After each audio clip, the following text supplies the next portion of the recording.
Welcome to the acclaimed podcast, The Deep Dive, featuring your esteemed hosts, Andy Monitor and Drew Dinzik, powered by BetSperts.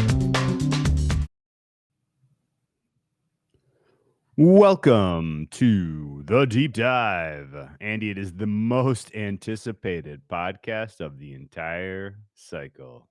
We get to talk about the 49ers. And oh my goodness, are there a lot of ways we could take this? Because of all of the teams we've covered, I don't think there is any team that has a high that is as high as could win the Super Bowl and a low that is low as could win 6 games. Is this the broadest range of outcomes for any team in your outlook for the 2022 campaign? Are we starting with the Rams or the Niners? What are you talking here? The Niners. That's the same thing. It is actually. That's not crazy. Yeah, no, Right. it is a wildly I didn't wildly get that. similar kind of thing for different reasons. But For different no, reasons. you are correct. We are looking at all these things through the lens of coming at it from all the angles and deciding here's what we know, here's what we don't know, and then what we don't know, how much does it matter? And Yeah. uh, on the range of things we don't know, like, hey, will this defensive secondary be okay? Will these linebackers be able to cover? Will the coach have a good scheme? Will your quarterback be any good? Is one with a bullet? I mean, there is some big ranges based on some of the new coaches and new spots, but boy, it is a guy that we saw start 2 games, didn't get a lot of action. I was disappointed by that. I think we said that in the preseason last year. I said they took him at 3. They're not going to just not use him, right? And Yeah. hey, I guess that's a thing. And I mean, if we want to go to another theme between these two teams, the Ram and the Niners, maybe taking somebody at the 3 isn't as valuable as we all thought, because boy, Les Snead doesn't think draft picks matter. So I guess nobody has to think the draft picks matter, but they did take him super high. So it always felt like, hey, this is the plan. And to be honest, and we're starting here with 2021, so we might as well talk about it. This team probably should have been in the Super Bowl. Like, it came down to a dropped pick and a really, really pussy ass punt. And they should have, could have, would have. There's a lot of what's ifs, buts, candies, nuts, Merry Christmas in the Bay, but it's a team that got hot late, played well, had some fun surprises. Again, the Debo and Cup aren't the same, but both these teams had a receiver just, holy shit, this guy's good this year kind of thing. And the defense, again, injuries seemed to be a thing. What team were we talking about that it was the Rams? That's the huge divergence between these two teams. The Rams' injury luck is infinitely crazy good. Yep. And basically the Niners are the William H. Macy in the cooler. Like, they had decent injury luck for them last year, where it wasn't like For them. no, for them, and they were still Yeah. top 5 in injury luck for the bad, but they didn't have like massive clusters at every spot. Am I crazy for saying like the injury luck was kind of spread out? And then when they did have bad injury luck, people stepped in. You're starting running back, blows out whatever it is he blew out right away. Well, we have the 6th round pick that's just going to come in and play really good. So maybe it was injury luck counteracted by roster luck, because the same thing, we had some dings at the wide receiver spot and later again at the running back spot. And it's funny, the same guy kind of, because if you said, hey, here's Deebo Samuel and we'd love to get more out of him this year, and I said, what if I told you he's going to have 1,400 yards receiving? I'd be like, I'd shake your hand, kiss your mouth, and take it. Of course. Like, what if I also told you he's going to rush for 8 touchdowns and kind of fill in and stuff? Like, oh my God, like, we're going to the Super Bowl, right? This is wild. And again, they almost did. It was a team that struggled early on. They had that 2-0 start, lost 5 of 6 after that. And then from there, it was a 7-2 team down the stretch. The only losses were one-score games in Seattle, in Tennessee. Um, not a lot of shame losing those games. Those are toughish teams. The Seattle one, I wouldn't have really wanted, but everyone was losing to Tennessee in that stretch. So such is life. And then they did the damn thing as a wild card. They were the third team out of the division. Actually finished behind the Cardinals. Yeah. And how about the NFC 6 seed. West represented in the playoffs? So they won 2 road games against the boys, which that one felt easy. The Packers one was surprising, and we talked about this a little bit in the Packers preview. That was just an absolute garbage performance by Green Bay. The game plan, everything surrounding it. Not sure what happened there, but the Niners were the beneficiaries of that, and they lost a really close game to the Rams. And hoping to build it. I mean, that was the building block season where you're hoping, hey, what if we're healthy and what if we have a good quarterback? It's hard to improve upon almost going to the Super Bowl, but it feels like just getting Lance out there, seeing him play well, even in a maybe a season where you don't do all that, feels almost better than last year. Because what they did last year, the playoffs did not feel sustainable given what they were doing. I would agree with that. Man, I just looking at the 2021 campaign for this Niners team, I lost a lot of money betting these games.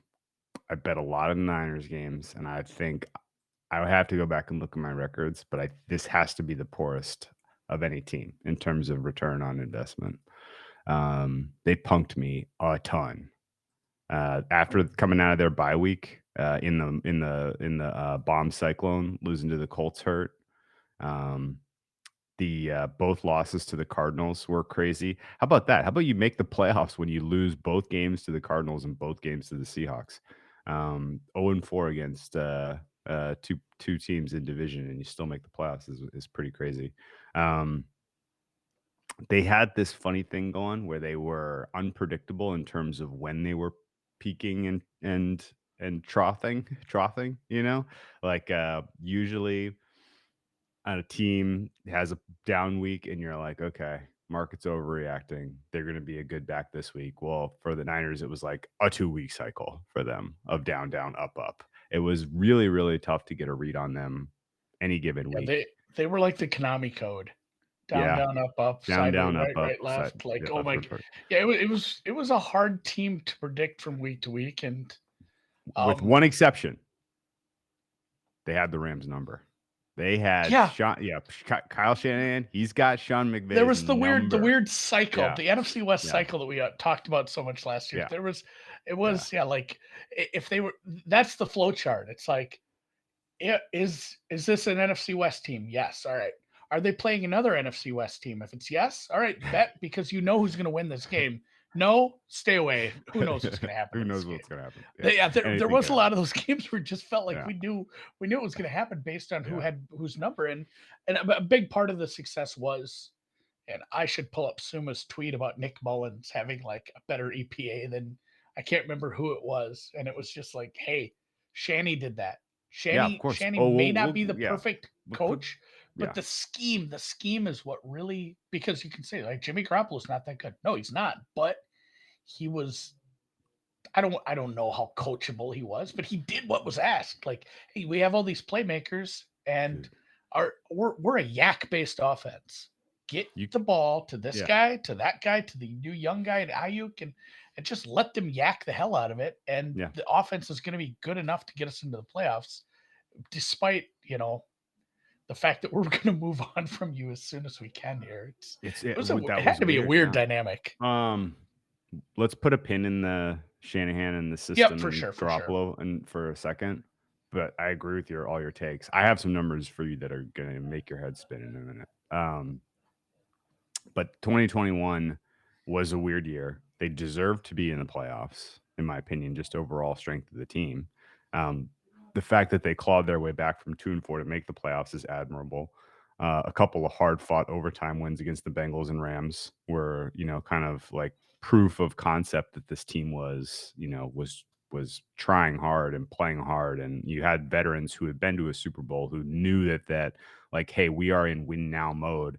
I don't care if Jimmy G is not going to ultimately get us there and Trey Lance is not ready. Like, we want to win, right? Like, that was kind of it was like the locker room itself, and to a degree, Shanahan. Hey, you don't know how many bites at the apple you're going to get. Like, when you have a team that is healthy-ish, healthy for them, and is this talented, you got to go for it. And the fact that they didn't, that they drafted Lance as highly as they did in the lead up to the season, and that he had so little experience coming in that it was going to be basically impossible for them to truly succeed with him at the helm last year. They go with Jimmy G instead, and they almost got to this freaking Super Bowl, which is crazy because down the stretch, Jimmy G had torn labrum in his throwing shoulder and a broken thumb, right? Like, he had like meaningful injuries that were limiting his ability to play the quarterback position, and they still went out there and beat Aaron Rodgers in Green Bay. They still went out there and went, that they hung an L in Jerry World.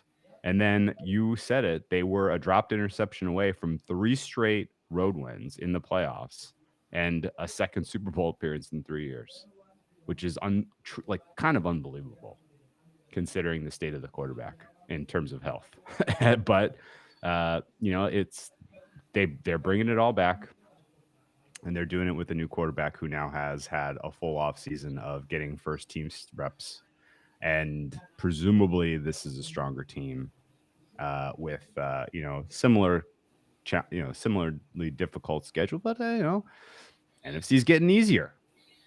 Russell Wilson's gone. He was your bugaboo. Russell Wilson was, talk about sort of the perfect key fitting into a defense. Russell Wilson had no answer for the Rams defense, and he had every answer for the Niners, which is wild. And it's, they with a healthy Jimmy Garoppolo, they probably beat the Rams in that NFC Championship game and go to the Super Bowl. And with so much inexperience on the other side, they may win their Super Bowl finally. It wouldn't have been shocking. And so even though you stand back and kind of look at the overall of 2021, and you're like, God damn, they made an NFC Championship game. They should be very proud of themselves. They're probably like a little disappointed that they didn't get capitalize on what was their opportunity this year. Do you agree with that? That'd have been a fun Super Bowl. Niners, not sure how I feel. Niners secondary would have got exposed a little. But the Niners the Niners offense would have matched up very well. It would have been an over game. That would have been I think there would have been a lot more scoring in that one that we saw in I think it would have been about a pick 'em. 2017. Yeah, that's a fair price. We only had 29 points scored in an overtime game where I think there were 9 points in overtime. Yeah, there were. Bengals got a field goal and Niners came back and scored the game-winning touchdown. So, you might have had a lowish total. The total probably would have been about 49. I think it would have been a pick 'em though. The game in San Francisco was Niners -1.5. Oh no, excuse me. That was in Paul Brown Stadium. Oh wow, Niners were favored by 1.5 in. Yeah, but Cincy? at that point in the year, it was week 14.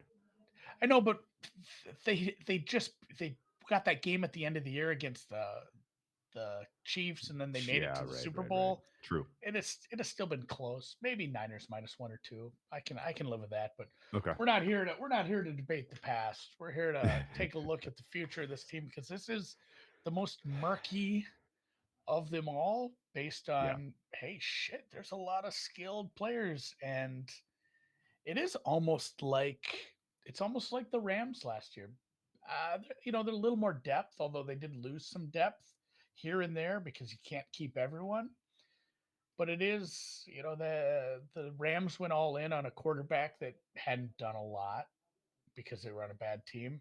And that was our main argument. It's like, man, does Stafford move the needle enough? Is this a true final piece to make this star-studded cast and take it all the way? And obviously they did. That was something that we didn't really think was going to happen. But same kind of thing. There's a lot of skill position players, maybe lacking in depth, still lacking in the secondary a little. But the keystone here is your quarterback, and you draft him high. You're going to give him the keys this year.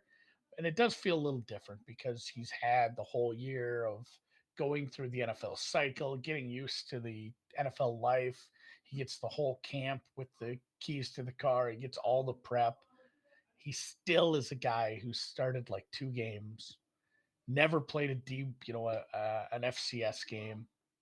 It's or FBS, excuse me. I never can keep those two straight when I just spit them fast. But he played for North Dakota State. That's a high level school at that level, but it's not like he has a ton of experience in college either.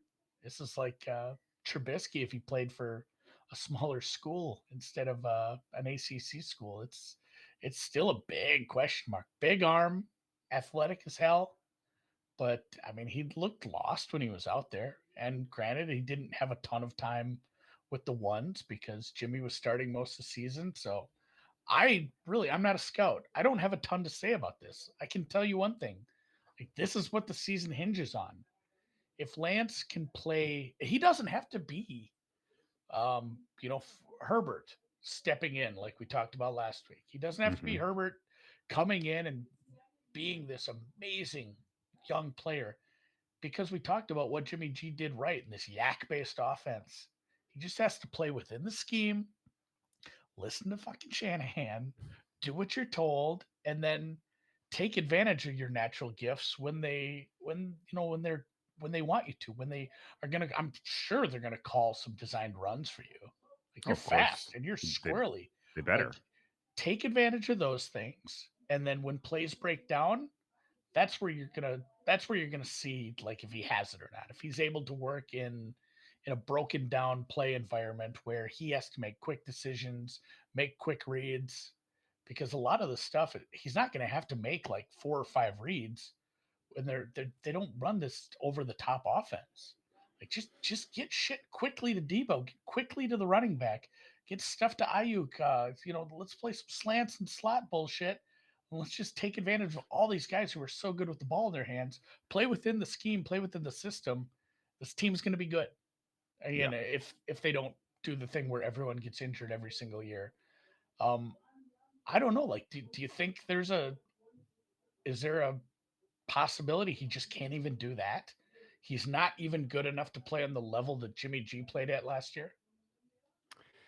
I mean, it's a non-zero. I don't think it's big. Just it seems like worse quarterbacks have been able to do quite a bit in a Shanahan system. So I think the floor isn't crazy low just because of the kind of offense they run. And then and that's what's fun about this team because he's a wild card. Like this could be it's not like a Lamar year, but this guy can have a lot of rushing yards.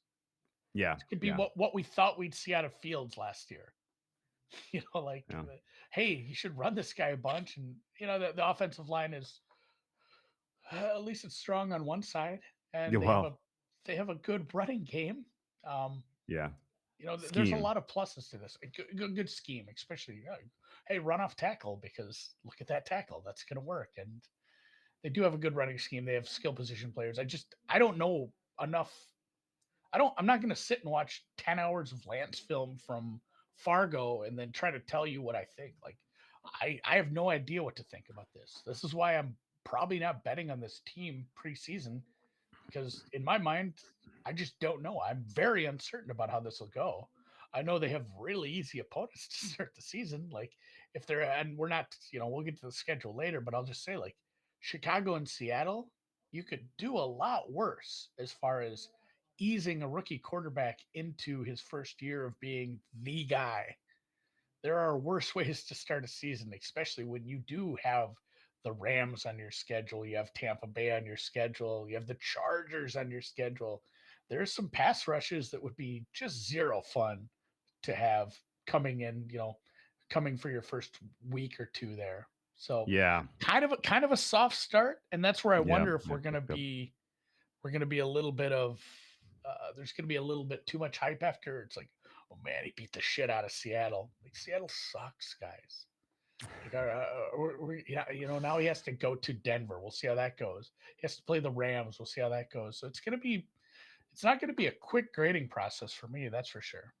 No, that Rams game is especially interesting because you're going up against Aaron Donald, who is going to be facing a very, very, because the turnover. If we want to kind of zero in a little bit on who they lost their center Alex Mack, they lost their starting guard Laken Yeah. Tomlinson. Both of those guys were very good.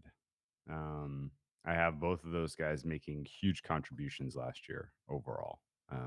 That was a really, really good offensive line last year. So the offensive line, they still have their best player in Trent Williams, but the middle is a big downgrade. And, they coached Lincoln Tomlinson up from, a guy that was drafted by the Lions and then given up on. And so maybe they can coach these guys up as well. Like, that's not crazy to me. No, and But they it's are funny. unknowns. We did a bunch of analogs to the Rams. This sounds like the Rams preview from 2 years ago, Sure. where we Sure. still had it was still a Goff year, and that team was that coming off a Super Bowl appearance, and Yeah, I think they were. they'd Yeah, they'd lost yeah, they they'd lost lost, and to again, this is Jared Goff, Pats. who is a known quantity, and we knew like pressure up the middle is gonna f him up. And we said they'd lost some pieces on that offensive line, and you were very hesitant to think they would have nearly the success they would as they had the year before because of that. And it's even tougher because you don't have a Jared Goff known quantity. You have a new quarterback, so yeah, we'll see how that hashes out too. But yeah, it's just the question marks for the team are piling up. This is maybe the team for me that does have the true biggest variety of outcomes without throwing in the even before you get to the way that they're cursed with injuries. Just Yeah. because between, and I haven't got to the defense yet, but between the quarterback, the defensive secondary, and then the turnover at the offensive line, this team could suck shit. Like this team could legit this if all those things turn out to be glaring and Lance Yeah. just ain't it, they That's play in a five, toughish 6 win division. teams. Yeah. They have some, yeah, it's like a 5-win team, but like maybe if they're able to scheme help for the corners, if these offensive linemen that are stepping in work out at least to a league average or better Yeah. spot, and Lance works and he works within the system, it's like a 14-win team maybe. Yeah. Yeah. Okay. So I have some long shot tickets on Lance to an MVP just because I thought the price was stupid, because there is a 10% chance that Lance comes in this season in this system and gives you Lamar Jackson year 2 kind of a production. And in that world where, he's threatening the touchdown record, rushing touchdown record, and he's thrown for 4,000 yards, like he's going to be in the discussion if the Niners have, 13 wins and a soft NFC, right? So there's a path, a 10% chance outcomes that puts him in that conversation. The meat of the distribution is he has ups and downs because he is a first year starter, but because of Shanahan's system and in general the talent around him on offense, you're getting better than league average out of him this year, even with the ups and downs, right? And then that last outcome you said, which I also think is pretty slim, is that he is just not ready yet. And he's making mistakes that take them out of games, and like specifically kind of dooming what is an otherwise team that is ready to win now. So yeah, this is wild because of the broadness of the distribution. I will say that the um, I think in general the win total expectation, the market power ratings, all that stuff looks about right to me as far as a median. But I do think there are ways to capture value on the extremes. Um, the I guess last thought on Lance here. A lot and before before moving on to Shanahan and what he's been able to accomplish. Lance is a very different style of quarterback than we've ever really seen with Shanahan, right? Like he's not like Shanahan got unbelievable EPA per play out of Jimmy Garoppolo. We know exactly what Jimmy Garoppolo is. He is better than average QB, but you go back to 2012 and he is top 6 among all quarterbacks that have taken snaps. And it is a meaningful sample size. He is above the likes of Deshaun Watson. He is above Justin Herbert. He's above Lamar Jackson, Tony Romo, Joe Burrow, Russell Wilson in EPA per play. That's absolutely crazy that Jimmy Garoppolo is in that rare air. The only quarterbacks in that time window going back to 2012 who were better than him in EPA per play were Breeze, Brady, Rodgers, Manning, and Mahomes. Like, this is rare air. And you're Jimmy Garoppolo. And if you kind of look at how he got it done, I think you said it well. Like, it was a lot of yak, it was a lot of scheming, and it was a lot of Shanahan pushing the right buttons and just doing a masterful job of sequencing and play calling in game. And but this tool set that Jimmy Garoppolo had, and even to that degree, Sudfeld and who was the other guy? Beathard. Like, these other guys who have less than superlative tool sets that he got a pretty incredible production out of, like, they all kind of fit a similar mold. And Lance is very different in the stat bomb chart of like what they bring to the game. His most dangerous weapon is his deep ball through the air, and his ground game is, potentially game breaking. And I am dying to find out how this fits with what Shanahan wants to try to do. I'm dying. That's why I know, and that's why, like, even, and God bless him, this was the Trayvon Walker pick before Trayvon Walker was Trayvon Walker. Like, we made money off this pick. It didn't make any sense. Like, the Mac Jones pick made sense. Hey, that's a guy that really fits into Shanahan's system. Like, he could do, like, that guy's going to Pro Bowls without even like trying that hard, because that system is perfect for a Mac Jones. And it didn't make a ton of sense. And I am still trying to make sense of that. And like you said, the Jimmy G numbers are probably as much of a product of the system and the tools. It's like, you or me trying to fix a TV. I'm not going to do that myself, but if you give me the best tools in the world and a NASA engineer to like guide me, I'm going to look a lot smarter than I was. Like, just the tools and the guy guiding you can really make somebody like Jimmy G look a lot better. And that is what Shanahan does. That's what Shanahan's been. And as much as I ragged on him for really costing him a trip to the Super Bowl with decision making, like, head coaching decision making is not the same as offensive game planning and scheming. And he's as good as it gets, as far as I'm concerned, for that right now in the NFL. And that's why a guy that it's going to be funny, like, buyer beware when you trade for Jimmy G. I worry about, and again, Cleveland has enough tools in the wide receiver room to probably make him look good. The Giants thing, I don't know if that's actually going to happen. That would be probably a bad situation, just based on everything else around him.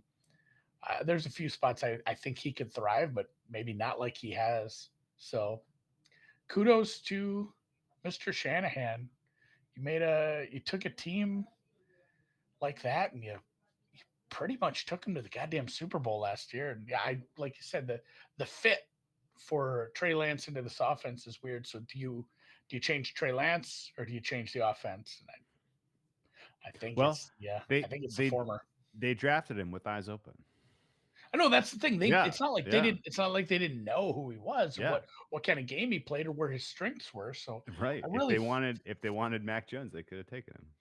Yeah, that's where, again, I'm puzzled. Yeah. So anyway, they got the guy. They got the guy with the high upside, and we get to find out if he's ready to capitalize on that upside this year. And I cannot wait, because flashes we've seen in preseason, he looks ready. I mean, he certainly didn't shy away from going for it against the Packers in preseason week 1. And it's obviously stupid to read too much into that, because Packers were playing their backups and not scheming their defense effectively. But I find it to be pretty probably the most exciting subplot of the first quarter of this season is actually seeing him take real game snaps. And if it ultimately is like he finishes in the middle of his range and he beats the bad teams and he loses to the good teams and he's great when he's in a clean pocket and he struggles under pressure, and it's just kind of all this fizzles, and we're like, yeah, they're fine. Then I'll be a little disappointed, I guess. But Shanahan is at least in this moment, um, I believe the preeminent offensive mind in the NFL. And And that's why I think it'll like yeah, I lean towards the upside of it doesn't matter what Lance's skill set is or how little experience he has. Shanahan, he's the guy in the kitchen baking this cake, and I yeah, trust him with whoever you put behind center. And the upside you have with him is like, this was the offense. It's a lot of little short intermediate yak stuff, but like it seems like anybody can do that. So maybe that's Shanahan's thought process here is like I can get anybody in this draft can do that. Justin Fields can do that. Mac Jones can do that. Any of these guys can do that. Like God help us. And Trevor Lawrence would be awesome. What would happen? If we'd lost a couple extra games or if we had a better pick. But any guy can do that. But Lance has like this other skill set that we can add to it. What if I could take everything I do great, everything we've done great, and add a little bit of an over the top deep ball kind of element threat. to Yeah, it. just that I've threat. Yeah, like presumably, if he can complete those passes, if you can provide him protection, and you have Mahomes 2.0 on your hands in terms of the ability to hit a home run, you could take what is, again, in my opinion at least, the most dynamic offensive system across the entire league, and you put it on steroids, and that will be amazing to see. Like, it may not happen this year, but presumably if Trey Lance kind of fully develops into the role of NFL starting quarterback under Kyle Shanahan, then you're talking about like Ravens 2019, Chiefs 2020 type of, we're threatening some really, really big time offensive benchmarks, and it's going to be awesome to see. The supporting cast that Shanahan has to work with, unbelievable. Debo Samuel, unbelievable. Brandon Ayuk was better last year than people remember, and he's having the best camp of basically any player that was kind of in that time window to take a leap. They have depth at running back, and even that doesn't appear to matter because they can take a 6th-round guy like Elijah Mitchell and turn him into, a bona fide top 10 guy based on the way they scheme the run. Juwan Jennings showed things last year. Like he filled in spots and looked pretty good. Like you probably have 3 pretty good wide receivers. We Hmm. haven't even said the word George Kittle George yet. Kittle, sure. Yeah. He's maybe not what he was a year or two ago, and he's been dinged up, but his high end is the maybe the best tight end in the league, not named Kelsey, and Yeah. maybe Yeah. and honestly maybe just as good. Both of Kelsey's not as young as he was, so and yeah, running backs Well, don't matter. Kittle's You can younger. Kittle's a lot plug. younger than Kelsey. No, I know, but he's been just banged up. Like Yeah. Right. injury Right. injury age is not good. And then No. the best fullback in the league for sure. Yeah. Because Yeah. Juice check. like 7 true fullbacks anymore. Juice The check. offensive line questionable. We haven't talked much defense. Obviously, the front 4 is going to be good. The secondary is questionable. Not. You think? You think this I is mean, questionable? I like the Shavarius Ward pickup, but it's not their strongest spot. That's No, no, no, no, no, no. But like, I don't think it's like the floor isn't a bad secondary, but it's not their strongest spot. it's not their strongest spot, but you could have said that about the Niners defense the last 5 years, and they are Mhm. still a bunch of those years, they were the number one defense. So it doesn't seem to matter to them because of the way that they run their defense in general. And, they subscribe to the wave after wave of young, able bodied pass rushers to make up for the fact that they have a couple of guys who are a little bit questionable on the defensive, in the defensive secondary. Looks like the starting left cornerback is Emmanuel Mosley.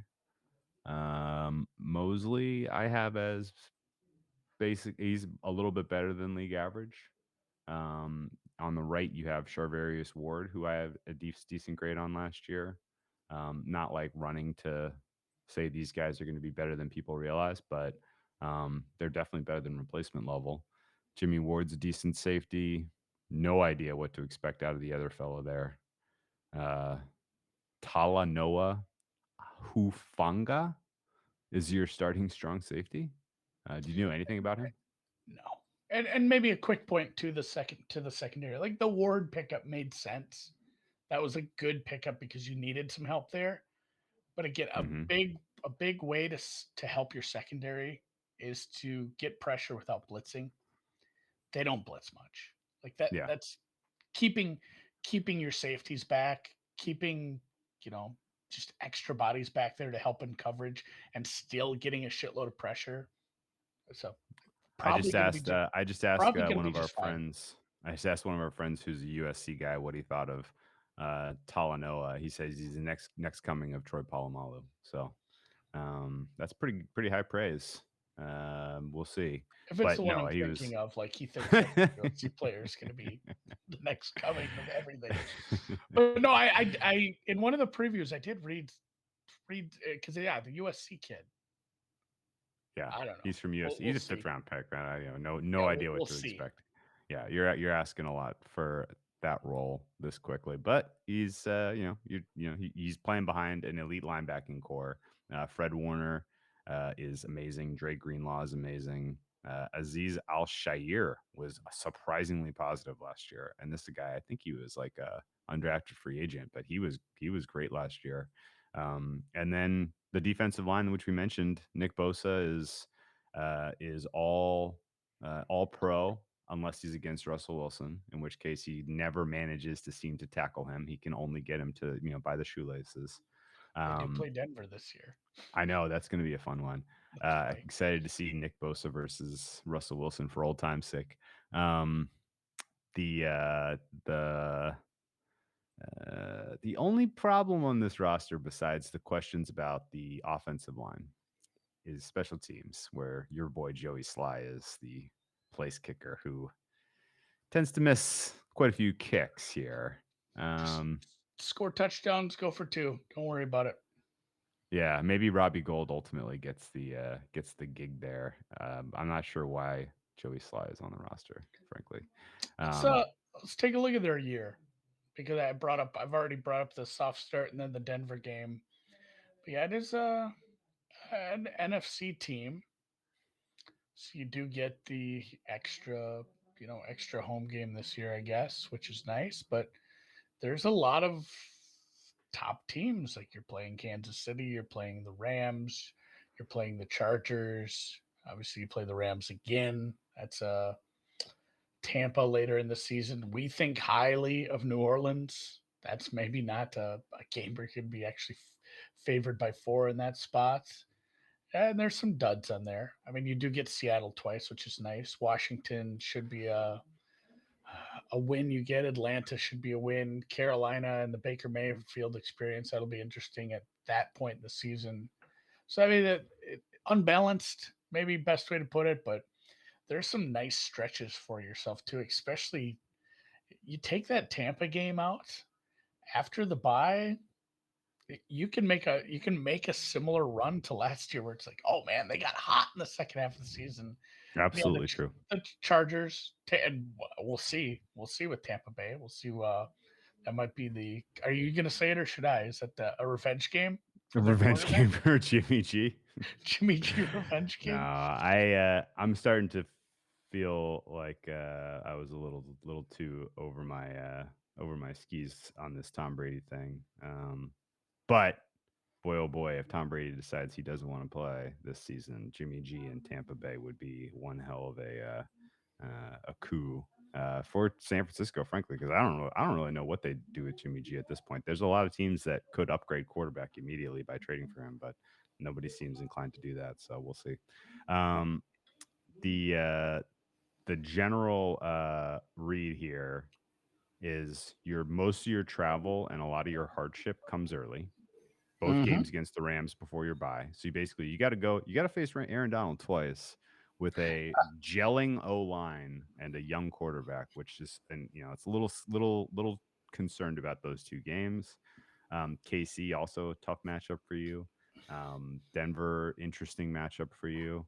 The rest of those games, though, four very soft ones. That Chicago Seattle start, tough to find any team that has an easier first two games on their schedule than San Francisco. Carolina, Atlanta back to back is interesting too. So you'll see on the travel that is bright orange. That's one of the more difficult travel windows for any team. I think it's highly likely that San Francisco elects to stay on the East Coast between those two games, I would think eliminating so. any travel in the second portion there, which would be a big deal for just in general getting this team to gel. Like Shanahan has employed that early season mini camp, East Coast deal, very successfully in the past. I'm going to go ahead and predict now they stay at the Greenbrier the week of October 9th, in an effort to really bring that team together before they go and just beat the Atlanta Falcons by 55 points. And then I mean, even the second half of the season, we're so dangerously close to being like, fuck, they don't travel at all. But It's crazy. that Arizona game is their worst travel spot because it's international, It's and even Mexico that I City looked, though. it's a 4-hour flight. So, Yeah, the Bay to Mexico City for Estadio Azteca. I don't know how to say it that well, but that was I good. think I kind of nailed it. That's your only nasty travel spot, and it's not a true road game. Arizona has to travel too, and I mean Phoenix to that. It's a couple hour flight as well. So your one road game that you actually do travel a little bit for is mitigated because it's not an actual road game. And Mm-hmm. then the other ones are just up the coast a little to Seattle and then over to Vegas. So the second half of the season after the bye, nice travel, a lot of Super, home super, super, games, super. And you know what? Not just home games, and but then a home bunch of games that are bright winnable green, games. Yeah. right? Home games that are bright green. You're welcoming East Coast travelers, Miami. Miami has to come. Oh, yeah, Washington has Mike to Mike come. Tampa McDaniel. has to Mike come. McDaniel back into town. Tampa Bay, Washington. Yeah, even that Vegas game that you mentioned, there that's a small advantage for them because Vegas has got a couple of tough weeks of travel leading up to that game. San Francisco's at home, beforehand. So, generally speaking, difficult travel early, but they can mitigate that by staying on the East Coast and then easy late. My only worry about that is you're going to be in Las Vegas for New Year's Eve. Like, of all the, you talk about the Vegas history with hockey teams. Of all the times Yeah. where it's going to be like, hey guys, don't go have any fun in Las Vegas, it's going to Ooh. be being there. Man, I'd look at like, can we go there the morning of? I wouldn't want to get there the day before and like put people in lockdown. But boy, that's a funny spot. Ooh. They're Ooh, grown that is a men. This is funny their spot. job. But man, if I'm Trey Lance, I'm young. I'm partying. Yeah. That Ooh. might be a Ooh. the Circle whole that one. crew rolls out of the strip club in Varsity Blues kind of situation, and then they look like shit. And Coach Kilmer, is that the name? I haven't seen Yeah, that Bud in a Kilmer. long time. Yeah. Bud Kilmer just chewing ass.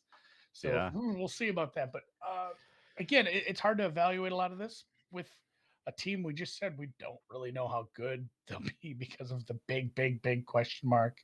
Although if it works out, it's not a schedule where you can't win this division.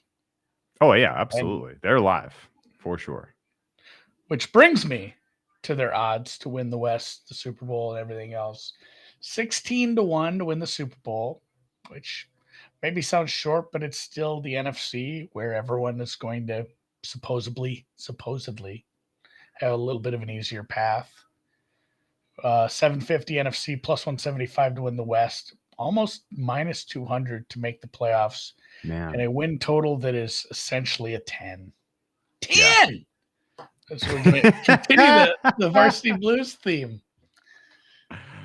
Oh God, dude. I'm not getting involved in this team preseason. Is kind of my. If you want to No. get involved big. Like alt win total or to win the Super Bowl. To take the big number, The take one the high seed, variance number. yeah. I mean, even NFC West at plus 175 isn't crazy. Either things work out and they're good, or Stafford's elbow becomes a thing. All of a sudden, they're like, that number gets evaporates. Yeah, I don't see much bettable on the card here. And I also I'm throwing a little cold water on Super Bowl this year. I think Trey Lance having first time playoff. Trey Lance having a Lamar Jackson kind of an arc where he is like breaks out and is like the is an MVP candidate or MVP, and then is a huge favorite at home after having a bye, and somebody comes and punks them. Like that's kind of feels like how this goes. If he hits his 10% window of elite out of the gate, I worry about him in the playoffs. So what is your betting plan then? Because if I had to bet on this team, it'd be an alt win total over. That's a good one. I think that's still bettable. 2-1 on. If I could get close to 2-1 on to win the West. And again, some of that does hinge on the Stafford elbow thing, which we're going to get to in the next podcast. Yeah, the fact that down the stretch, the schedule is so good for them, and the fact that their tough spots are against bad teams early where they can, really potentially, their tough travel spots are against bad teams. This team can eke out 12 wins, I think. So over 11.5 is an interesting look. If you can find that, that's probably in the 2 plus 250-ish range, I would guess. Yeah. That'd be bettable. I think 12 wins is entirely reasonable for these guys. Most wins in the NFC if it goes right. Yeah. One seed. If it goes right, 12 wins is where they land. If it goes wrong, this is like a 6-7 win team. I don't see a ton of like them landing squarely around 9. Like that seems. I mean, I guess that's possible if you have some good weeks, some bad weeks out of Trey, but that's boring. So I hope that doesn't happen. Yeah. So, I guess final thought, the teams I'm least willing to bet on preseason and have the least amount of like conviction about are going to be the teams I watch the most. Like I'm very excited to watch this team to see what will happen with Lance. Yeah, I probably won't be making many bets preseason, especially week 1 against Chicago. I mean, talk about you couldn't have scripted a better way to start your for sure.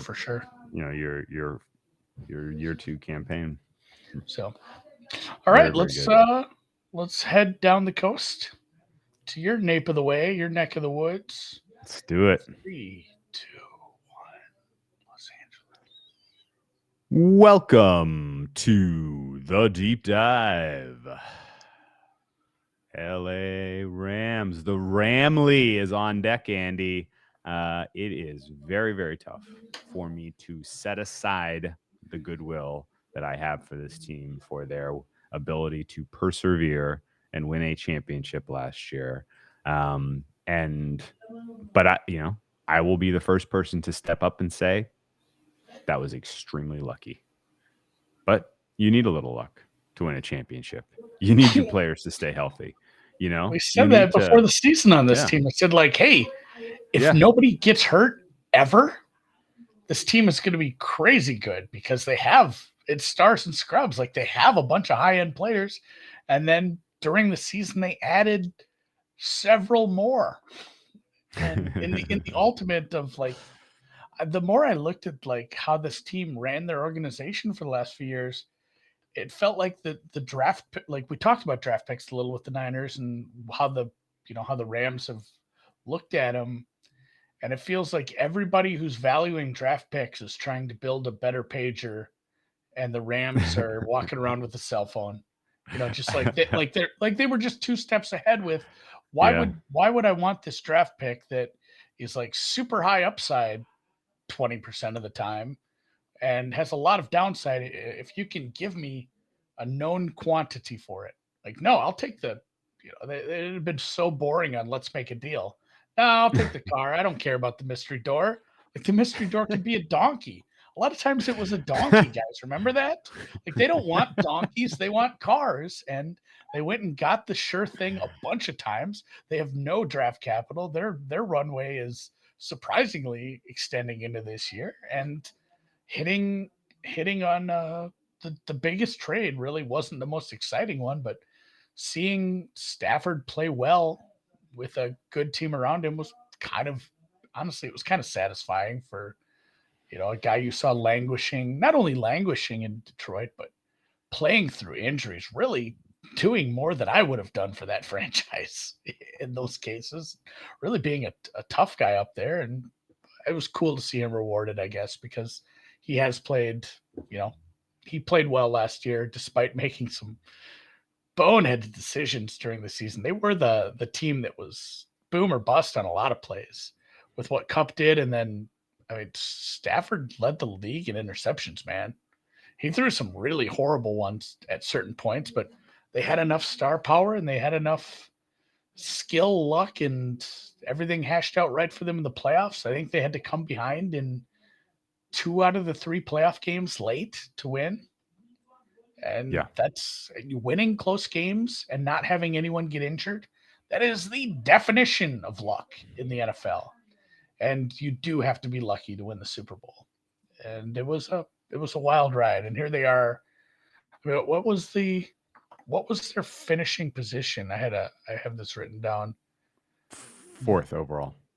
4th. Yeah, I couldn't remember if they were 3rd or 4th, but this was not your top seed. This was your worst divisional winner, according to how the tiebreakers work out. And yet, there they are, still hosting 2. So they were the worst. They were the worst of the playoff teams that won their division. They hosted 2 out of 3 playoff games. They hosted 3 out of 4. Oh yeah, they hosted. I spaced the first game. I don't even look at that one. Yeah. Cardinals. Cardinals? NFC Championship game and the Super Bowl were all in Rams' house. Whose house? Rams' house. They were so fucking lucky. Where's the Super Bowl this year? Why are we doing 32 Arizona, previews? Glendale. If we can just say the Cardinals. Yeah, it's just, we talked. Yeah, we talked. Yeah, that's not happening, by the way. Okay. They were so fucking lucky. They were lucky to win the West. They needed Seattle to beat Arizona in the final week, and then because they lost that week's 18 game to the Niners, if I remember correctly. Let me look at their schedule here. Right, and right off the bat, it didn't look like it was going to start lucky. Cam Akers went down immediately. Yeah, and it's like, oh no, this fragile team is falling apart already. And we were, we're the old cartoon with the guy standing outside the window, just a sicko. That's us just waiting for this team to fall apart. Yeah. Oh, they're getting hurt already. No, they were lucky to win the West. They needed Arizona to collapse to make that happen. They were lucky to get the path that they did, right? If they're,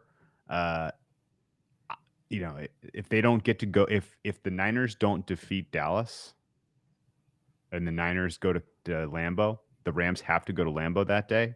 I don't have confidence that they're getting an upset over Aaron Rodgers in that spot. No way.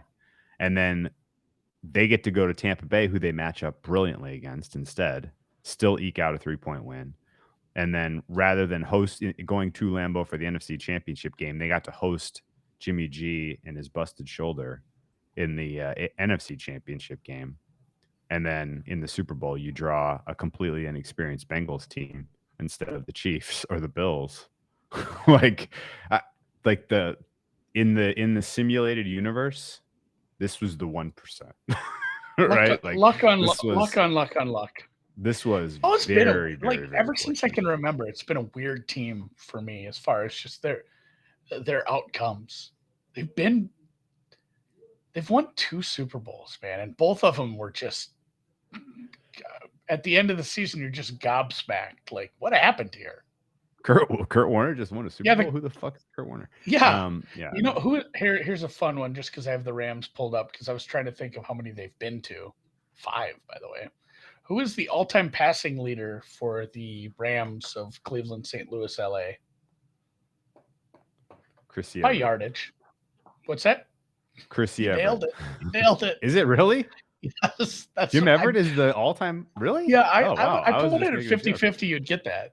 I mean, think of another wow. quarterback who's been there for like a long time. Yeah, not very long. Sam Bradford was there for a little while. Yeah, Goff probably pretty close. I'll have to look at Goff's all times, but yeah, weird franchise for me. And yeah, you described even more luck, not having to play Buffalo or Kansas City in the Super Bowl. Yeah. Just all the things that shook out right. And again, it's a high variance game lucky. that crazy things happen every year. I mean, Well, let's reflect on Manning their won 2 season Super itself. Bowls, guys. Yeah, that luck happens. Let's reflect on their season a little more. They came out of the gates hot.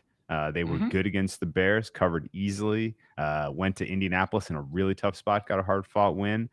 In week 3, they were bet against heavily by the Sharps, hosting Tampa Bay. They took care of business. Beat them hard. Beat them hard. And then week 4, lost to the Cardinals in what is an excusable fashion because they had some fluky plays bounced against them. Then, didn't lose focus, just rapidly, bang, bang, bang. Seattle, Giants, Lions, Texans, all taking care of business. Bad teams, but 3 of them were on the road. 3 out of 4 of those were on the road, and they won them all. Yeah, some bad spots, but no fiddle fucking around. They just took care of business. They're 7-1, and then they had their little midseason swoon where Matt Stafford got a little loose with the ball. They lose to the Titans in a 2 turnout. Turnovers became sort of their bugaboo offensively.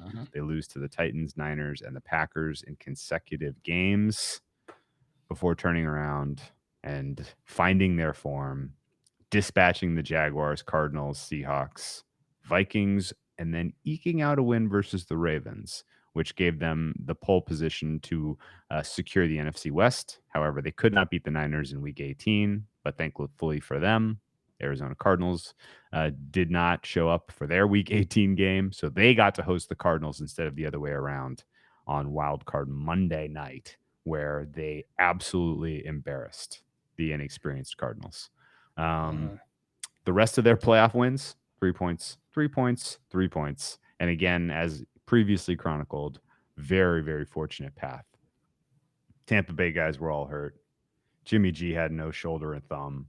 And you didn't have to play Josh Allen. You didn't have to play Pat Mahomes. And you still should have lost that game to the Niners. Yeah. Yes, you should have. Niners had a 4th and 2 that would have put them in the Super Bowl, and they kicked. Yep. So wild. Such wild. is how it works, I guess. And yeah, not only the swoon, but how bad the defense was put in bad positions by some of the turnovers, but they averaged like 32 points against for that Tennessee, San Francisco, Green Bay game stretch that had a bye week in it. And the defense really not only just underperformed a titch, but they also got put in some bad spots by some of those turnovers. The stretch there that they kind of rattled off before the last game, they weren't the best teams. The Ravens were a team that had been beat up and beat to shit by injuries. Yep. And the Vikings were kind of an up and down team. But, I mean, you beat the 3 of those 5 games during that stretch were, again, on the road. Yep. Seattle is a team that's, you're always going to play you close. And then, I mean, the Jags game, we can kind of just call that a here's some respite. But they played well. It was maybe a little similar to the Niners, where this team went into the bye, came out. The Green Bay game didn't go right, but from there on out, they stayed hot and they took advantage of variance, won close games, and I just don't understand how this is ever going to happen again. Well, let's reflect on one other thing from 2021. Your stars were extremely available, and they were all stars. Even when they started the season on different teams. Cooper, well, that's a great point. Like OBJ and OBJ. Did you see Von Miller's stats? Yeah, he was great. He was crazy good there. Yeah. He put up a replacement level season in 8 games for them. Above the replacement level season over an 8-game stretch, which is absolutely I crazy. think he had like Um, 9 sacks for them, and crazy. he had 9.5 sacks He was last year. crazy good. So yeah, Cooper Kupp. he had five sacks in 8 games for them, just kind of coming in. Yeah. Yeah. Cooper Kupp was your MVP. He had a career year at age 28. He was the best offensive player in football. He was the offensive player of the year as a result. And he carried that form through the playoffs. It was not a regular season fluke.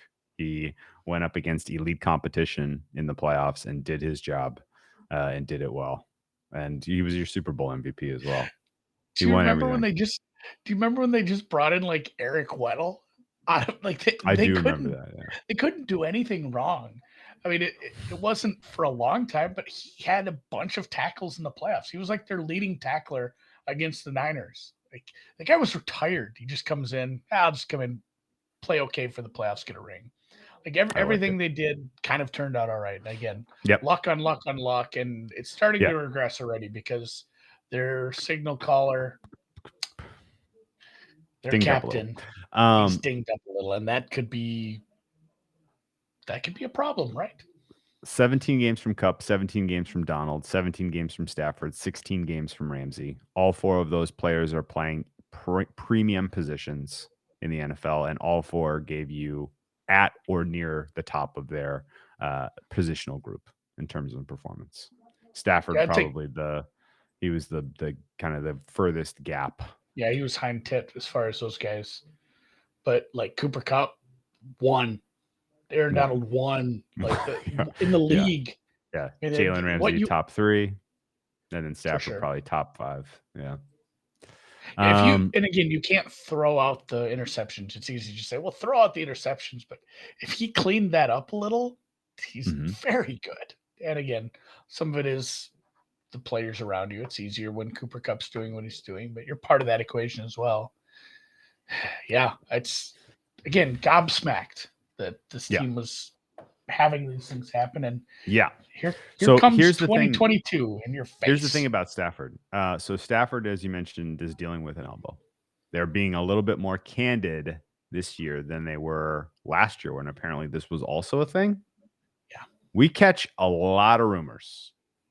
I didn't catch any that were that serious about his elbow last year, but apparently it was a big deal. What is your read on exactly how much his elbow limited his quality of play last year? And again, I always say this: I'm not going to sit down and watch a lot of film, but now I kind of anybody, it made me want to sit down and watch his film from last year and see if that was it's hard to tell, if it's something that was bothering him, but were some of those errant throws because he had a bad wing? I don't know. He played pretty well for a guy if that was bothering him. It sounds like they're just working on managing it, and I don't know. Even when a team is candid, I'm skeptical. I'm like, yeah, you guys are fucking lying. You guys are lying to me. Like seriously, at this point, if he missed the entire season, that wouldn't surprise. Like it would be surprising. I shouldn't say it wouldn't surprise me, but it wouldn't be like I never saw that coming. Like teams lie to you. They about injuries especially. Like this could be way worse than we even know. And again, and also it could be a total non thing. Yeah. It's a big nothing burger where it's bugging him a little, but modern medicine and the way we can manage injuries nowadays, and Particularly the way the Rams can manage injuries. yeah, and hey, guess what? The wide receivers, guess what? They're working with the jugs machine today. You see that new jugs machine? Yeah, They can make that jugs machine into Matt Stafford if they want. Like, hey, this is how Matt throws the ball. Like he can just hang out in the lawn chair and rest the arm till Sunday. Yeah, I like that. So a couple of thoughts on the Stafford elbow. I agree with you. I kind of want to go back and watch a little bit to see if you can pick up anything from the way he played last year. Because I was gonna pick the games mind, where I he was was bad. surprised. Like Yeah. where he Yeah. threw What bad happened in interception. those? Yeah. What happened in those? Like the Tennessee game is a good example. Like what was going on in there? Where because he had a couple of absolute laughers in that game. But my general read on this is whatever the fundamental injury is with the elbow, this is something that only gets fixed by Tommy John. But it's something that can be managed and played through with the appropriate treatment and rest. And the team overall looked at where they are in terms of being able to compete this year and made a decision that we will risk him ultimately making it so bad that he must have Tommy John this year. But the trade-off is if he doesn't need it, we have another chance at a Super Bowl. And I think that was probably the right decision compared to, say, having him go under the knife in March, right?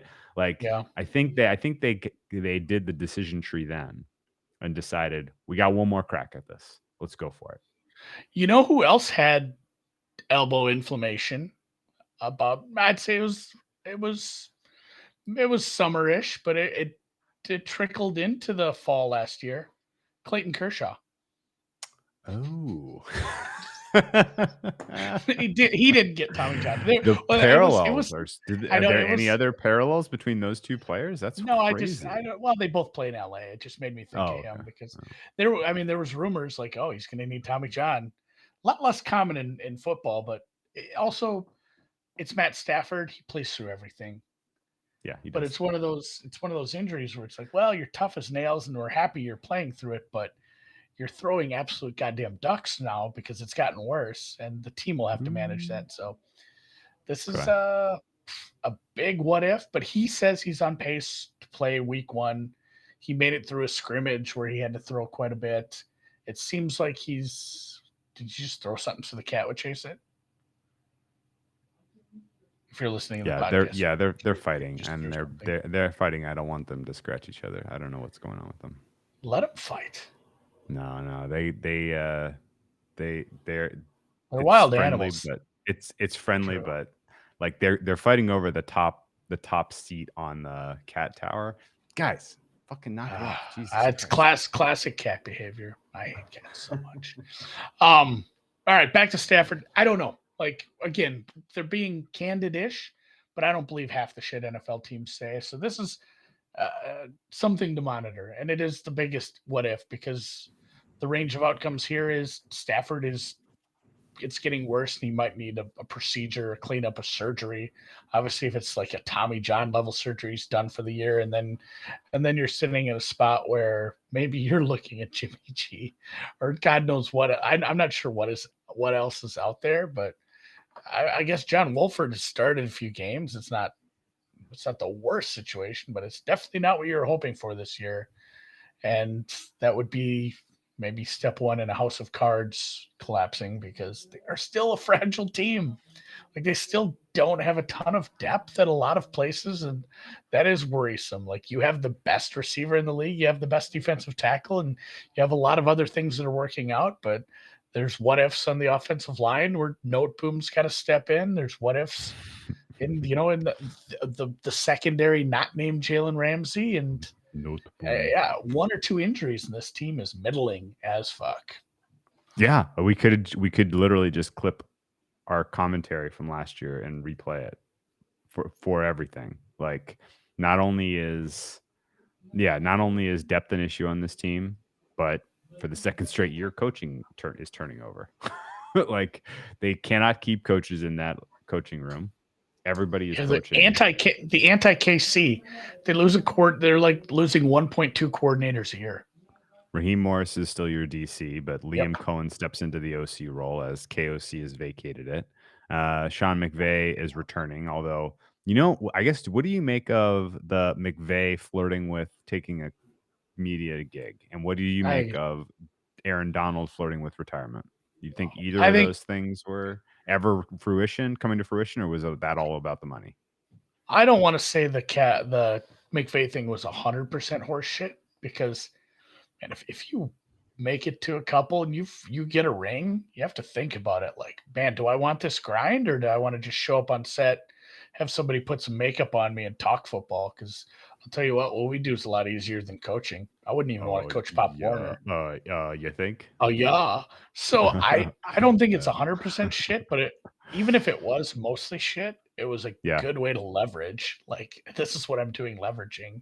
And there's even rumors that he is signed. That it's not like a receiver thing or a player thing where that stuff is more public recordy. There's rumors that he has done some dealing and he's actually worked out that contract. Oh no, I think he's locked in long term. Yeah. Well, I mean, I think they restructured it even. Where he's like getting more because of the whole I'm going to Amazon thing or whatever. I don't know. And the same thing with Aaron Donald too. Like, what's he got left to prove? He's got his ring. He's multiple time defensive player of the year. And every year that passes, we just find out more about CTE. Like, do you want to play 5 more years and add to being the best tackle in the league, or do you want to walk when you're 50? Like, I'd lean towards the latter. Yeah, just knock heads for a few more years. I don't blame anybody who retires early. It's a brutal sport. So I don't think either one was, complete horse shit, but it didn't surprise me that either's back. I guess that was always the heavy favorite. Yeah. I think we're going to get, Aaron Donald basically got $100 million guaranteed for the next 3 years. So he's going to play now. Yeah, it's a lot of cabbage. That's a lot of cabbage. I don't know how. Like the whole, hey, do you want to walk? Like that. That's the only counterpoint to the, hey, do you want to walk when you're 50? Like, yeah, here's $100 million. What if we gave you like 9 figures though? Oh, well, that's a horse of a different color. Okay. So okay, fine. You got me. Wow. Yeah, $73 million in dead cap for him in this season. Although his cap hit is only 24 because somehow they are cap wizards in LA. It's still a very fragile team at the end. Yeah, give me your percentages. Do the percentage thing where it's like, hey, this team is just as fucking lucky as they were last year. 20%. This team is that's high. You think that's high? You think it's only? You think that it's only like what 10% that they're Yeah. Okay, so basically of the core 4, Kupp, Donald, Stafford, Ramsey, I say 20% chance that those guys none of those guys miss meaningful. I want to throw one more thing into that would also classify them as not being as lucky as last year. The core 4 not missing points, and then also not having a cluster injury anywhere. Okay. Like, enough teams suffer at least one where like, oh no, we have 2 offensive linemen gone now. 2 starting offensive linemen, I think, qualifies. 2 wide receivers, 2 members of like a positional grouping, losing a corner and a safety for an extended period of time, like throwing that in, I put it at 10% that none of that happens. Okay. And then probably I think 70 for everything else. And then there's probably a 10 to 20% that it's like get hit by disaster season. Yeah. That seems reasonable. I mean, Aaron Donald is so available. Cooper Kupp similarly. Like, how many starts has Aaron Donald missed in his career? Any? 2. 2 or he 3. Missed 2 in 2017. He was defensive player of the year that year. Anyway, he missed 2 in 2017. That's it. Cooper Kupp missed 8 in 2018. And 1 in 2020. Stafford is an Iron Man, as we know, although he is at higher risk because of what we know about him. And Ramsey is also very available over the balance of his career. He has 16. He missed some time in 2019. That was the year he came to the Rams, but after coming to the Rams, he was available for every game, and he missed 1 and 1. So these guys in general are very available. So that's why I think the chances, and in general, the Rams proving year in, year out that they suffer the fewest meaningful injuries, meaningful games lost. Something about the way that they handle their training camp keeping these guys healthy, something about the way they handle their offseason conditioning program, something about the way they treat and keep these guys, in physical fitness during the duration of the season. They got the right people in place in that medical room to avoid catastrophic stuff. So I think I'm going to stick with my 20% chance they get through unscathed. I'm going to make it 75% chance that Stafford misses meaningful time, or not that Stafford misses more than one game, or that there's more than one game lost between that core four, and then 5% that something serious happens. I think that's pretty narrow. Yeah, like multiple of the core four missing plus a cluster injury. Like, Yeah. What you would classify as a bad time. Yeah. Bad vibes. Bad, so, all bad right, let's vibes. look at their who they play this year then, because they are sitting on a first place schedule in a tough division, and It's a tough schedule, but there's some it's a soft yo-yo, spots in man. your favorite a lot. Yeah. Playing essentially the best team in the league and the worst team in the league in 2 consecutive weeks. See how your prep looks like for that. I don't know. Maybe I have Houston below Atlanta, but that is a broad spread of teams early on where you play a couple of real toughies in San Francisco on the road and Buffalo at home. But you also get Atlanta at home and Carolina at home. Early bye, but again, this you got Kansas City, Buffalo, Chargers, Green Bay. You got your division. You have Las Vegas. You have New Orleans. It's not an easy schedule. Probably top 10 No. toughest. And the 14. only Yeah. Good. yeah, I mean the plus side would be that those late road games, one is at Green Bay, but those 2 late road games are up the coast at Seattle, and a road game that's not a road game. I don't know if they should do this ever. Like the Chargers, that's funny. It's like when the Giants and Jets play. Like, hey, it's a road game at the stadium you play your other home games at. So one of their road games is essentially at home, and they're an NFC team, so they have an extra home game as well. So easy from a travel standpoint, as the division. It's one of the most tightly packed divisions as far as travel.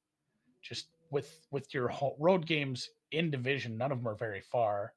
You have the extra home game. One of your road games is in LA. So from a travel standpoint, pretty damn easy. I don't see an East Coast game besides Tampa. That's it. Tampa and New Orleans are like your nasty travel spots. Green Bay, I guess. That's not a good one, but opponents tough. Traveling fairly easy. I'm So fine. make Yeah. what I mean, you that's fine. yeah, that's Uh, fair. But yeah, yeah. they have a bit of a widowmaker if everybody here plays to their potential. Yeah. That home stretch looks rough. The middle stretch isn't fun either. Tampa, New Orleans, KC, Tampa, Arizona, New Orleans, KC, for that matter. San Francisco, Tampa, Arizona, New Orleans, KC, for that matter. That 5 game stretch is nasty in terms of strength of opponent. And then Vegas, Green Bay. You know, strength of opponent, Vegas, Green Bay, Denver, Chargers is tough. But you mentioned it. One of your road games is in LA. You also mentioned, or I don't know if you mentioned this, but I think they're one of 2 teams that basically gets 2 buys. Yeah, the Thursday to Monday thing. The Thursday to Monday. There's 11 games in between Vegas and Green Bay. So like, hey, here's a nasty travel spot where you have to. I mean, Green Bay is Green Bay's coming off their on. bye there too. Yeah, Green Bay's on the lake. If you go to the other side of that lake, you're in the Eastern time zone. I mean, Yeah. it's Midwest, but it's about as far as you can go without being in Eastern time. So it's a far travel spot from LA, and also you have to go to fucking Appleton, which is just a dump of a town. Sorry, Appleton.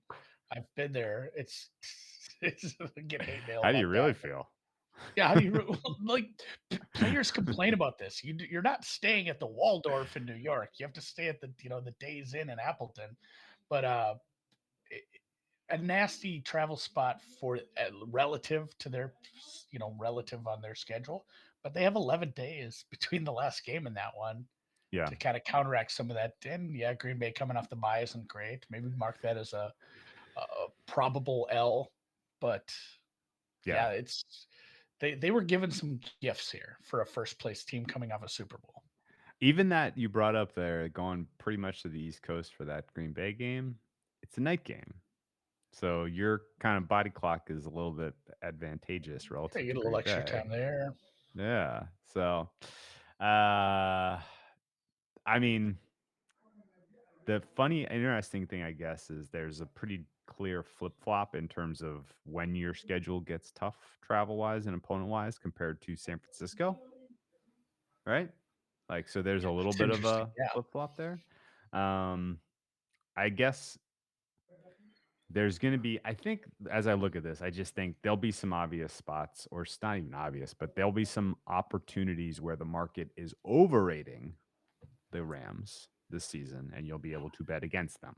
I think that's pretty likely. Similarly, there may be some stretches where they lose to a couple of teams. Like if they, let's say they lose to back to New Orleans, KC, right? And then there's a little, the market's not going to give you a bettable price for the Rams against Seattle at home, but maybe against Las Vegas, it is, right? So there's some stuff like that that's interesting to me in terms of kind of buy low on them on certain games and sell them in certain spots. Definitely was huge positive for you to get San Francisco early. I think you want to play them as early as possible. And Don't let Lance get his feet under him.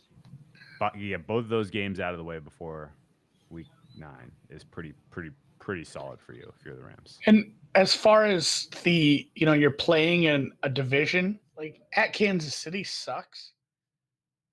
But for the rest of that division, you're playing, the Chargers, the Broncos, and Vegas. You don't have to play at altitude.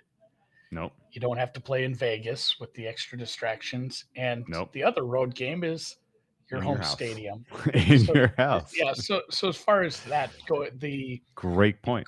The AFC crossing division that they have, they drew pretty well there too. So I don't know. It's the only thing they didn't draw well crossing is that they get the Bills.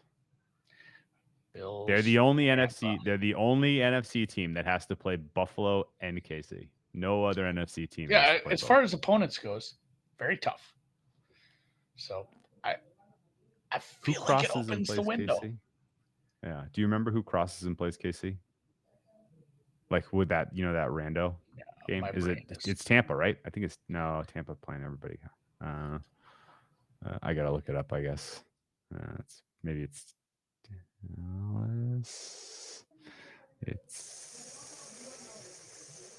sorry, man. Green Bay. Yeah, Green Bay plays KC. Well, that's your first place cross. No, they play them in the preseason. Oh yeah, so never mind. Your first place cross. The Bucks play them. Not great. I mean, the Chiefs play the Bucks this year. It's got to be Tampa then. Tampa Bay. Let's play. Cross. Tampa does not play the Bills, so that was a true statement. The only team that plays the Bills and the Chiefs is the Rams. All right, sorry about that. That was a long way to get there. We got there. All right. What do you think of the looking at the schedule, looking at the the weakness broadly in the NFC, like doors wide open, Lance. Doors wide open, Lance. But the door is also open for the Rams to get the 1 seed. Yeah. Right. How many wins does it take to get the 1 seed in the NFC? I know how many losses it takes. It just takes a few extra losses from basically the Eagles, Packers, and Niners. Bucks, yeah. Bucks. You've already written off the Bucks. Yeah, it's like in my brain they're dead already. The Saints, yeah, we need to keep the Saints under 14 wins to get the 1 seed, but 13 probably gets you there, doesn't it? I think so, which means at least 5 into losses. A tiebreaker. basically if you can exercise your demons against San Francisco and get some regular season wins against Kyle Shanahan, then you're thinking 1 seed. Sure, I can dig that. What do you think happens in week 1, by the way? Buffalo. I think they lose. Buffalo gets them on banner night in our house. Whose house? Rams' house? Better coach. Yeah, that's Not a big guy. All right. They are 11-1 to win the Super Bowl after all that. It's a little low. Unbettable to me to bet Yeah. probably any of this. If you Maybe believe after in they the lose to the Rams, Bills. yeah, I was gonna say if you believe in the Rams, there's gonna be better spots in the maybe even late in the year after they get through that midseason crush. There's gonna be spots to grab some Rams to add to your portfolio if you really want to. I don't want to do that with a fragile team. It just No. I'm not betting anything on Rams until we get to the eve of the playoffs. yeah, you have to be damn near there, and even that, it'll a lot of things will have to go right for me to be betting on the Rams. That's not to say I won't bet on them game to game. There's going to be spots where they match up great. There's going to be spots where this that pass rush, that front four are really going to eat. There's going to be spots where teams aren't going to be able to cover this offense. We didn't even really talk about the addition to the offense and A-Rob. Like that's a really nice. I was And actually going to get there because I had a question for you about betting plan of attack regarding Stafford MVP. oh, go ahead. I don't have much to say on those odds. I'm pretty much out. Green Bay's the East Coast, yes. It's not the East Coast. It's almost Eastern time zone. Dan's giving me shit about that. Yeah, I will. No, I'm just curious. Is 20-1 a bet on price for Stafford MVP? And the reason I ask is there is sometimes a shadow where once a quarterback has a Super Bowl ring, he's elevated in the minds of the voters. Do you know what I mean? I mean, now he has an AT&T commercial. Yeah, a lot of people thinking about Stafford. I've seen proved, that commercial about 500 times too much. I like the girl. She's cool. Lily? Stafford's kind of chumping it up there, doing his kind of wink and nod to Detroit. I get it. But I guess that's a better way of betting this team to win the 1 seed. Right? If he really does it, like shit, he did it again. He brought this team to the playoffs. They're even better than last year. Again, you don't have to win the Super Bowl. It's an award that's voted on early. Yeah, I don't hate that. I probably won't have any. I'm full team Okay. Josh. Okay. Because like you mentioned the addition of A-Rob, like the only major loss was Whitworth, and Nopum at least now has more starts under his belt. The rest of that offensive line is fine. Your running game is fine. It's a decent kind of balance to your passing game, and you got Allen Robinson, Van Jefferson, Cooper Kupp to go to here. Van Jefferson healthy? I thought so. I can double check I think that. he is too, right? I'm pretty sure he is too. And presumably at some point you get Odell Beckham Jr. even into the mix. Every expectation is that he's going to ultimately sign with the Rams when he's ready to play. Yeah. Yeah, he's a free agent, but I don't know. Like I'd be surprised if he ends up. I mean, somebody could make him an offer. Do the Rams have any first-round draft picks next year that they could trade for elite players this year?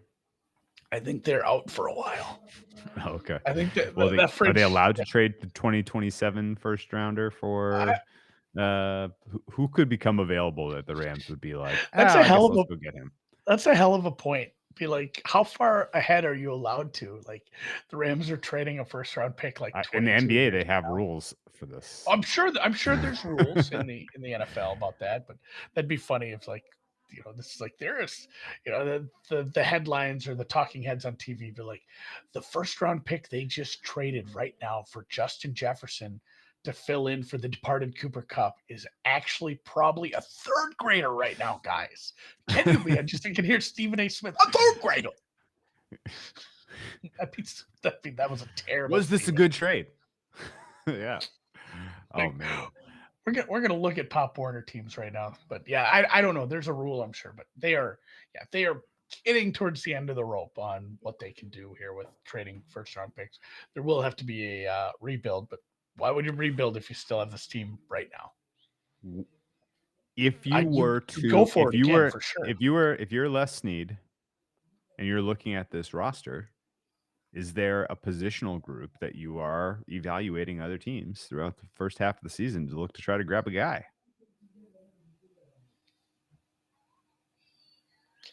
I don't know. Where would you say their biggest weakness is?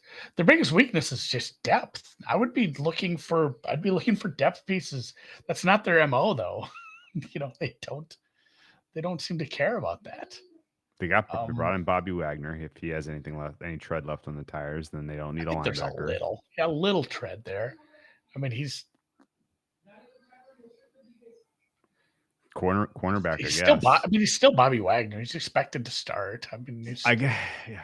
Yeah. If you could pick a cornerback, an unhappy cornerback off of a team that is underachieving and is looking to clear some space. I wonder why they weren't in the James Bradbury sweepstakes. That would have been a decent fit, and you keep him off the Eagles. Yeah. I don't know. Yeah, offensive line or corner. O-line. That's where I'd go.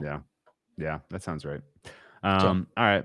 Well, we'll keep an eye on if we tip our hat to the Los Angeles champions. Good job. Yeah. Congratulations for trading a 2027 first rounder for Laramie Tunsil. I think that was a good deal. Immediately shored up that left tackle spot. Great job, Rams. And we'll see you in Glendale in February. In seriousness, I think the Rams are bettable if we get to the playoffs and their path looks like it looked like it could go last year, right?